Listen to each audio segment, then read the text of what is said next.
चहूकडे कसं पाणीच पाणी, शेतामध्ये कसं पाणी वाहत आहे, पावसाचा कसा कहर, सगळा ऊसामध्ये पाणीच पाणी. एका साईडने कसं दांड काढून दिलेलं आहे. बघू शकता कसे शेतकऱ्याचे हाल. कापूस तर बघा कसा झाला आहे. अगोदरच शेतीला मालाला भाव नाही आहे. शेतकऱ्याने काय करावं? शेतकऱ्याकडं आर्थिक संकट कसं निर्माण झालेलं आहे. निसर्गाचा कहर कसा शेतकऱ्यावर बघा पडला आहे. काय करावं शेतकऱ्याने? सर्व जमापुंजी शेतात टाकलेली आहे काळ्या आईतमध्ये. तुरीमध्ये पण बघू शकता कसं तुरीमध्ये पाणीच पाणी आहे. तुरीत आतमध्ये घुसता येत नाही आहे. तुरीतून आतमधून पाणी, दांडाला पाणी आहे.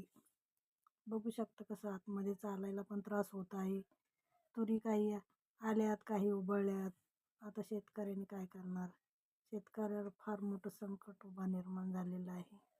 व शेतकरी घाबरत नाही. शेतकरी प्रत्येक संकटाला सामोरे जातो. बघू शकता सोलार पंप खाली कसं पाणी साचलं. विहिरी कशा तुडुंब भरून परत 8 दिवस झाले सारखा लगातार पाऊस आहे. बघू शकता कशा तुरी अर्ध्या हिरव्या आहेत, अर्ध्या उबळून गेल्या सगळ्या.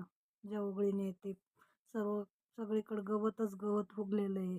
ज्वारीवर पण देखा फक्त आता ज्वारी नेमकीच उगली आहे. तरी पण ज्वारीवर कशा अशा आळ्या पडलेल्या आहेत. बघू शकता. काय करणार शेतकरी आता? कुठे कुठेच संकट, शेतकऱ्यावर भरपूर मोठं संकट आहे. बघू शकता ज्वारी छानपैकी ज्वारी उगली, पण आता त्याच्यावर पण आळ्या आहेत. त्याला अगोदर फवारणीची गरज आहे.